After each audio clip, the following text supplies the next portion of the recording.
Magandang araw mga kababayan. Narito na ang pinakabagong update natin sa lagay ng panahon ngayong araw, October 3, 2025, Friday. Ngayong araw, inaasahang maglalandfall na si Bagyong Paulo, lalo pa itong lumakas at kaya naman nagtaas na ng signal number 3 ang pag-asa sa ilang lugar sa Luzon. Alamin natin ang pinakabagong detalye dito. Para naman lagi kang updated sa lagay ng panahon, i-click mo lang ang subscribe button. Ayon sa datos ngayong umaga, namataan ang sentro ng severe tropical storm Paulo ay tinatayang nasa 150 kilometers sa silangan ng Kasiguran, Aurora. May taglay itong maximum sustained winds na 100 kilometers per hour malapit sa gitna. May pagbugso ng hangin hanggang 125 kilometers per hour. Patuloy itong kumikilos pakanluran, hilagang kanluran sa bilis na 20 kilometers per hour. Ang malalakas na hangin ay umaabot hanggang 350 kilometers mula sa gitna ng bagyo. Dahil dito nakataas na ang signal number 3 sa mga sumusunod na lugar. Hilagang bahagi ng Aurora, gitna at timog na bahagi ng Isabela, northern part ng Quirino, hilagang bahagi ng Nueva Vizcaya, Mountain Province, Ifugao, timog silangang bahagi ng Abra, hilagang bahagi ng Benguet at gitna at timog na bahagi ng Ilocos Sur. Dito ay posibleng maranasan ng storm force winds na may bilis na 89 hanggang 117 kilometers per hour.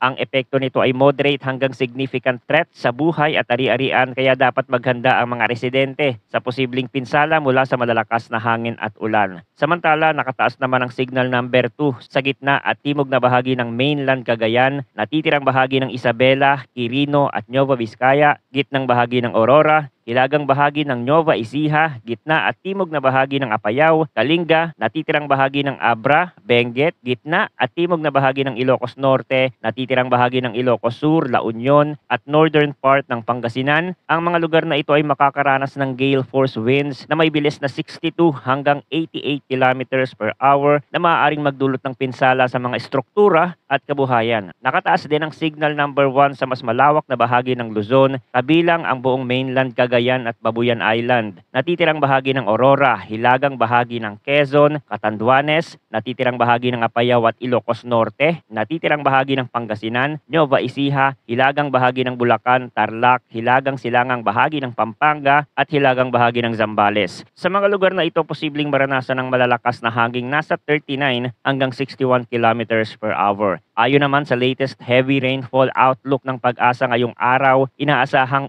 uulan ng higit sa 200 millimeters sa Isabela, Quirino at Aurora. Samantala sa Cagayan, Apayao, Abra, Mountain Province, Ifugao, Benguet, Nueva Vizcaya, Ilocos Sur, La Union, Pangasinan at Nueva Ecija ay makakaranas ng 100 hanggang 200 millimeters na mga pag-ulan. Samantala, posibleng umabot sa 50 hanggang 100 millimeters ang ulan na mararanasan sa Ilocos Norte, Zambales, Tarlac, Bataan, Pampanga, Bulacan, Rizal, Laguna, Quezon, Camarines Norte, Camarines Sur, Catanduanes at Albay. Mas mataas pa ang maaaring maranasang pag-ulan sa mga bundok at matataas na lugar, kaya't mas mataas din ang banta ng flash floods at landslide. Sa latest track, patuloy nakikilos si Bagyong Paulo, pakanluran, hilagang kanluran at inaasahang maglalandfall ito sa northern Aurora o southern Isabela ngayong umaga o tanghali. Pagkatapos tumawid ng northern Luzon, lalabas ito sa West Philippine Sea mamayang hapon o gabi at magpapatuloy sa direksyong west-northwestward hanggang sa tuluyang makalabas ng Philippine Area of Responsibility bukas ng umaga, October 4. Habang nasa Philippine Sea, patuloy pa ring lalakas si Paulo at hindi inaalis ang posibilidad na ito ay maging isang typhoon bago maglandfall. Ngunit mas mataas ang tsansa na tuluyan itong maging ganap na typhoon paglabas nito sa West Philippine Sea, kung saan muling lalaki ang potensyal nito para sa re-intensification. Mga kababayan, mahalaga na manatiling alerto at patuloy na makinig sa mga anunsyo mula sa Pag-asa at lokal na pamahalaan. Kung kayo ay nasa lugar na apektado ng signal number 3 or number 2, asahan ng matinding ulan at hangin, kaya't siguraduhin na ligtas ang inyong bahay. Para sa mga nasa flood-prone o landslide-prone areas, maging handa sa agarang paglikas kung kinakailangan. Maraming salamat sa inyong walang sawang pagtutok at suporta dito sa ating channel. Mag-ingat po tayong lahat.